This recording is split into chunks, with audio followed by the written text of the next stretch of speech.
은호는 또다시 편의점 파라솔에 앉았어요. 습관처럼 캔커피를 따서 두 손으로 감싸 쥐고 있었죠.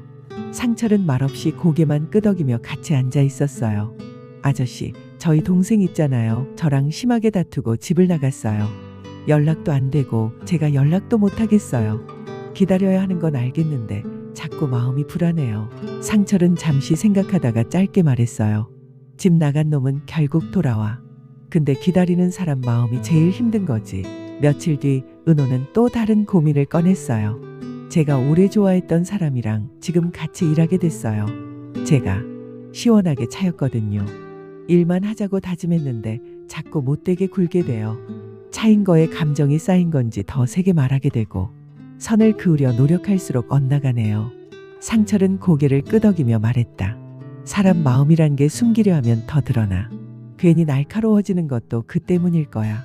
그날 은호는 혼잣말처럼 덧붙였어요. 제가 진짜 그 사람을 좋아하는 건지 아니면 그냥 예전 추억에 묶여 있는 건지 아직도 모르겠어요. 상철은 캔커피를 들어 올리며 웃었어요. 그건 은호 씨가 답을 찾을 때까지 계속 헷갈릴 거야. 근데 헷갈린다고 나쁜 건 아니지. 아프니까 청춘이야. 은호는 순간 마음이 가벼워졌어요. 늘 짧지만 묘하게 마음을 울리는 답이 돌아왔으니까요. 한편 어쩌다 이렇게 된 걸까? 은호가 웃는 모습, 뚱한 모습, 멍 때리는 모습. 모든 표정, 행동 하나하나가 왜 이렇게 신경이 쓰이는 걸까? 지혁은 혼자 속을 곱씹었어요. 성재와 은호가 함께 있는 장면을 목격할 때마다 그의 마음속에서 알 수 없는 불편함이 자꾸만 자라났어요. 어느 날 은호가 카페 앞에서 성재와 다정하게 얘기하는 모습을 본 지혁은 괜히 한마디를 던졌어요. 요즘 성재랑 자주 다니더라. 꼭 붙어 다녀야 해? 나도 모르게 언제 그렇게 친해졌대. 은호는 고개를 들어 지혁을 바라봤어요. 선배, 그냥 편해서 그래요. 웃을 일이 많으니까요. 성재 본부장님도 저한테 똑같은 선배예요. 그 짧은 대답이 지혁의 가슴을 괜히 더 답답하게 만들었어요. 속으로는 나도 웃게 해줄 수 있는데 라는 말이 떠올랐지만 입 밖으로는 전혀 다른 말이 흘러나왔죠. 웃기긴 뭐가 웃겨. 성재 성격 알잖아. 얼마나 깐깐한데. 은호는 눈빛을 차갑게 가라앉히며 말했다. 이지혁 사장님, 그건 좀 지나치네요. 깐깐한 게 아니고 꼼꼼한 거예요. 지혁은 말문이 막혔고 은호가 단호하게 성재 편을 드는 걸 보니 어이가 없었어요. 며칠 뒤 성재가 장난스럽게 은호에게 고민형을 건네며 말했다. 은호 후배, 이거 기억나? 저번에 영화 볼 때 이 인형 이쁘다고 했었잖아. 은호가 웃으며 감사해요, 본부장님 하고 인사를 하자 지혁은 못마땅한 눈빛을 보냈어요. 너 아직도 그런 거 좋아하는 애냐? 어린애도 아니고. 성재는 곧장 받아쳤어요. 지혁아, 어린애든 어른이든 좋아하면 되는 거잖아. 은호 후배는 좋아하잖아. 두 사람의 티격태격을 지켜보던 은호는 어이가 없어 피식 웃었지만 그 웃음조차 지혁의 마음을 뒤흔들었어요. 밤늦게 사무실에 홀로 앉아있던 지혁은 도면 위에 시선을 떨군 채 생각에 잠겼어요. 참나, 나 좋아한다고 그럴 때는 언제고 그새 성재랑 친해져서 그때 왜 거절했을까? 예전에 은호가 건넸던 고백 그리고 자신이 무심히 뱉었던 차가운 대답. 그 장면이 자꾸만 떠올랐어요. 지금의 혼란스러움은 결국 그때의 미안함에서 비롯된 것 같았어요. 지혁은 결국 은호 앞에 서서 마음을 꺼내려 했어요. 은호야, 있잖아. 그의 목소리는 낮고 조심스러웠어요. 은호는 잠시 그를 바라보다가 고개를 돌렸어요. 무슨 말씀이세요, 사장님? 은호 실장님이라고 해야죠. 그 존칭 하나가 거리를 명확히 그어버렸어요. 지혁은 결국 말끝을 삼켰어요. 아니야, 그냥 별일 아닙니다. 그리고 돌아서는 은호의 뒷모습을 바라보며 그의 심장은 더 요동쳤어요. 성재와 지혁의 신경전은 날마다 유치하게 이어졌어요.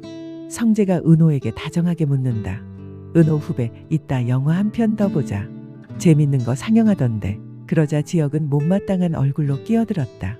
아니, 언제부터 영화를 그리도 자주 봤다고 뭔 영화를 또 봐. 그 시간에 도면이나 더 보지 그래. 성재는 웃음을 터뜨리며 지혁을 향해 말했다. 바쁘더라도 스트레스는 풀어야지. 난 은호 후배랑 영화 보는 게 스트레스 날리는 거거든.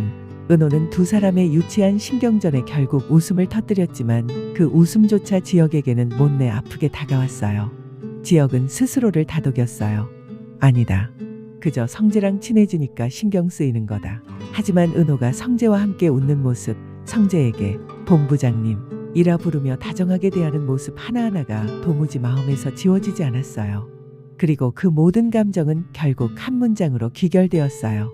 이제 와서 내가 왜 이렇게 신경 쓰이는 걸까? 지혁은 끝내 답을 찾지 못한 채 오늘도 또다시 은호의 뒷모습을 눈으로 쫓고 있었어요. 미술관 디자인 미팅을 마치고 나가려는 은호를 성희가 붙잡아 안쳤다. 사실 나 예전에 딸을 잃은 적 있어. 고성희의 입술에서 흘러나온 고백에 은호는 가슴이 저릿해졌어요. 그 순간 은호의 눈에는 성희가 더 이상 완벽한 미술관 관장이 아니라 자신처럼 상실을 안고 살아가는 한 여인으로 보였죠. 저도 친부모님 몰라요. 입양됐거든요. 은호의 말은 담담했지만 그 안에는 오래 묻어둔 고독이 스며 있었어요. 성희는 눈썹을 찡그리며 고개를 끄덕였어요. 그랬구나. 내 마음 조금은 알 것 같아.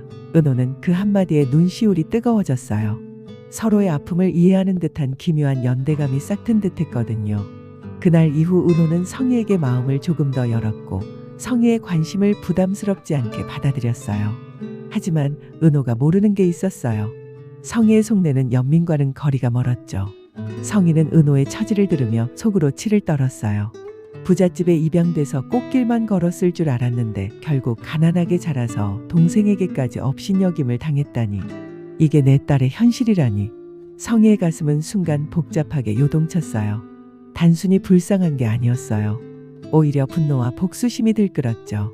자신이 버린 아이가 이렇게 초라한 삶을 살게 된 건 어쩌면 세상이 자신에게 던지는 조롱처럼 느껴졌거든요. 좋아, 그렇다면 내가 직접 키워줄게. 내가 어떻게 살고 누구를 만나고 무엇에 웃고 우는지 전부 내 손안에 두고 지켜볼 거야. 그때부터 성희는 은호의 일거수일투족에 관심을 보였어요. 은호야, 오늘은 무슨 일 있었니? 강우랑은 괜찮아? 아직 집에 안 들어왔니?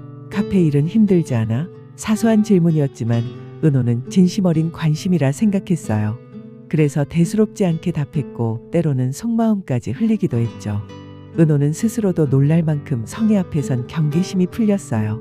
그러나 성희는 그 대답 하나하나를 마음속에 기록하듯 새겨두었어요. 은호가 어떤 사람을 좋아하는지, 누구와 가까운지, 무엇에 약한지 모든 정보를 모으고 예측하며 은호를 둘러싼 세상을 자기 방식대로 통제하려 했어요. 은호는 몰랐어요. 자신이 털어놓은 나지막한 고백과 눈물이 성희의 집요한 집착을 더 단단하게 만든다는 걸. 겉으로는 다정한 미소를 짓고 있었지만 성희의 속에서는 차갑고 날카로운 계획이 꿈틀거리고 있었어요.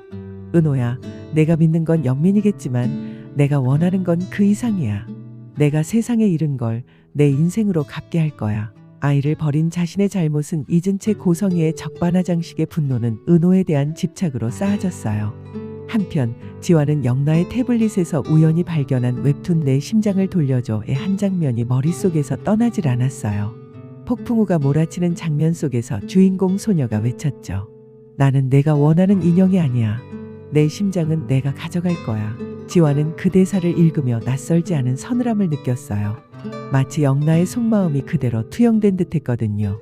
그 후로 그는 태블릿을 볼 때마다 조심스럽게 질문을 던졌어요. 이거 다 내가 그린 거지? 대단하다.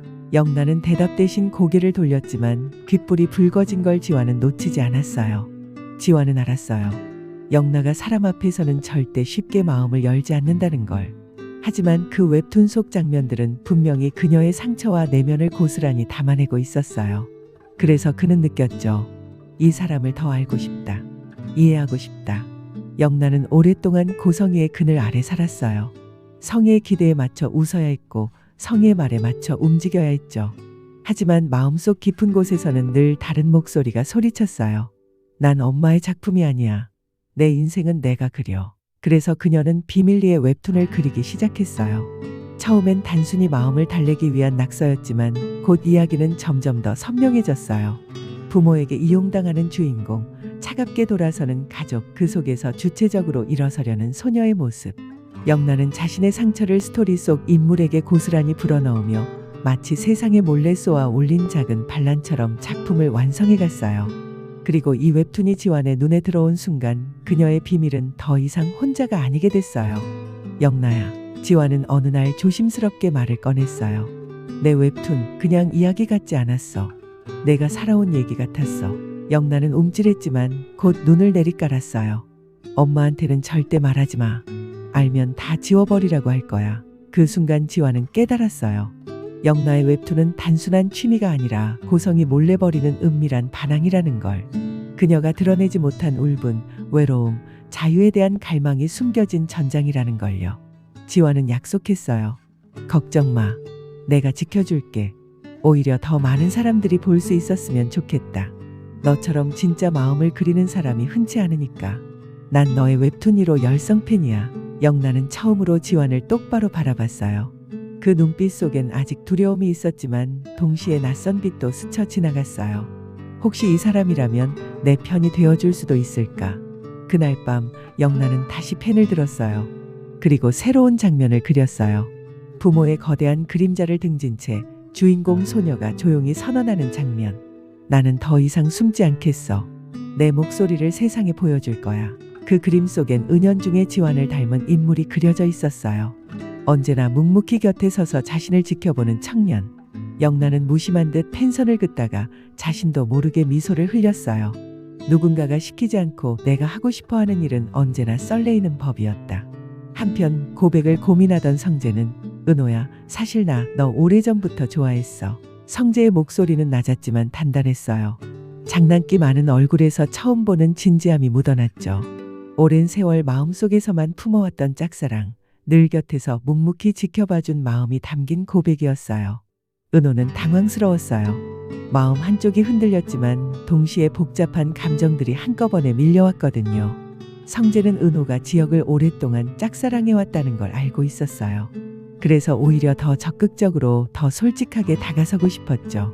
최근 들어 은호와 지혁은 동업 문제로 부쩍 자주 얼굴을 마주했어요. 인테리어와 카페 운영 문제로 논쟁하고 협력하는 시간이 많아지면서 은호는 예전에 좋아했던 지혁의 카리스마 있고 일할 때 진지한 모습들을 다시 떠올리곤 했어요. 기발한 아이디어를 제시하던 순간 예전에는 미처 알아차리지 못했던 따뜻한 눈빛, 때로는 진심이 묻어나던 목소리. 하지만 동시에 지혁은 여전히 제멋대로였고 괜히 트집을 잡거나 감정을 억누르지 못하고 은호를 몰아붙일 때가 있었죠. 실장님, 이거 설계 다시 검토해야 하는 거 아니에요? 사장님, 저도 제 기준이 있어요. 함부로 얘기하지 말아주세요. 둘의 대화는 일할 때마다 불꽃이 튀었어요. 그런데 아이러니하게도 그 부딪힘 속에서 서로를 다시 보게 되는 순간이 늘 있었어요. 한편으로는 서로를 너무 잘 알아서 말하지 않아도 척하면 척손발이 잘 맞는 경우도 많았어요. 지혁과는 전혀 다른 성재는 달랐어요. 은호 후배, 힘들지?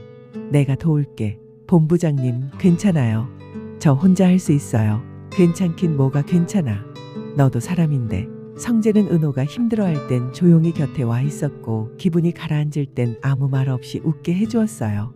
지혁처럼 앞뒤 가리지 않고 몰아붙이는 성격도 아니었고 은호가 스스로 털어놓을 때까지 기다려주는 인내심도 있었죠. 은호에겐 그게 낯설고 그래서 더 크게 다가왔어요. 어느 날 세 사람이 한자리에 모였을 때 일이었어요. 지혁은 은호에게 무언가 설명을 요구하다가 괜히 날카롭게 말했다. 실장님, 이 부분은 명백히 실수예요. 다시 확인 좀 하시죠. 은호는 불편한 기색으로 대답했다. 사장님, 전 실수 안 했습니다. 자료 다시 보세요. 그때 성재가 끼어들었어요. 야, 지혁아. 내가 괜히 트집 잡는 거 아니야? 은호 후배가 얼마나 꼼꼼한데. 순간 공기가 묘하게 달아올랐어요. 지혁은 친구의 편들기가 못마땅했고 은호는 둘 사이에 낀 채로 한숨이 나왔어요. 본부장님, 저 괜찮아요. 그냥 제 일은 제가 처리할게요. 은호 후배, 난 내 편인 거 알지? 성재가 웃으며 말하자 지혁의 얼굴이 굳어졌어요. 은호의 마음은 흔들리고 있었어요. 예전의 짝사랑이 아직 남아있는 지혁, 그러나 지금은 누구보다 곁에서 다정하게 지켜주는 성재. 지혁은 여전히 스스로의 감정을 인정하지 못하고 있었어요. 친구의 고백을 들은 뒤로는 더더욱 은호에게 괜히 못되게 굴며 감정을 숨기려 했죠. 성재와 은호가 함께 웃는 장면을 보면 괜히 말을 끊거나 필요 이상으로 은호의 업무를 지적했어요. 은호야, 성재랑 있을 때는 많이 웃더라. 성재가 그렇게 유머러스했었나? 선배, 그냥 농담 좀 한 거예요. 너무 예민하게 굴지 마세요. 그 대답에 지혁은 더 이상 말을 잇지 못했어요. 반면 성재는 한 발 더 나아갔어요. 은호와 단둘이 있는 순간 드디어 마음을 고백했죠. 은호 후배. 난 항상 은호 네가 행복했으면 좋겠어. 이제 그만 마음 아팠으면 해. 은호는 눈을 크게 떴어요. 성재의 진심이 느껴졌고 순간 가슴이 뜨겁게 뛰었지만 동시에 불안도 엄습했어요. 가족과 책임 그리고 자신이 지켜야 할 미래가 머릿속을 어지럽혔거든요. 그녀는 대답하지 못한 채 고개를 떨궜어요. 성재는 조급하지 않았어요. 오히려 담담히 덧붙였죠. 너무 부담 갖지 마. 난 그냥 내가 내 마음을 알아줬으면 해. 그날 밤 은호는 혼자 방에 앉아 창밖을 바라봤어요. 마음은 두 갈래로 갈라져 있었어요. 지역을 향한 오래된 감정, 그러나 늘 상처로 돌아오던 기억. 성재를 향한 새로운 가능성, 그리고 지금은 누구보다 다정한 웃음. 그녀는 스스로에게 물었어요. 내 진짜 마음은 누구를 향해 있는 걸까? 내가 지켜야 할 건 사랑일까? 아니면 책임일까? 본부장님 마음 잘 알겠어요. 저도 짝사랑을 오래 해본 사람으로 그 마음 잘 알아요. 하지만 지금은 그 마음 받을 수 없을 것 같아요. 아직은 제가 해야 할 일이 너무 많거든요. 미안해요. 라며 은호는 성재의 마음을 거절한다. 성재 역시 은호의 선택을 미리 알고 있었다. 은호 후배, 지금 딱 선택하라는 거 절대 아니야. 예전에도 그랬고 지금도 앞으로도. 난 은호 후배 곁에서 항상 있을 거야. 부담 갖지 마. 성재의 따뜻한 말에 은호는 미소를 짓는다. 지역과 은호 그리고 성재 이 세 사람의 전개될 이야기가 궁금하다면 구독과 좋아요를 눌러주세요.